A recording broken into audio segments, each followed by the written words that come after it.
Sir, from here papuntang Astoria Karen po sir, no? Yung transfer niyo po, dalawang klase lang naman yan, regular or express. Ano po yung sinilihan po? Regular or? Express. Express po 550 pero wala na kayong pipilahan hanggang Astoria Karen na yun included na lahat-lahat. Pag Dalawa na kami doon sa 550 each po, 550. each. Pag Pag regular. regular kayo, 480 each, pero pagdating sa loob, may pipilahan pa kayong apat na pila para sa validation. 488. Opo, 480. 480. Validation, terminal, environmental, and coating.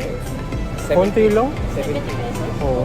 Sa express na tayo. Dapat pagdadaanan namin yung nasa loob talaga, yung may pila-pila tapos magbabayad dun sa mga booth, no? Pero na-entice kami ni Kuya na kunin yung submission nila dahil madali yung proseso, sila nang bahala sa lahat, pati pagbaba mo dun sa Boracay may naghihintay na e-trike na sakyan mo papunta sa hotel.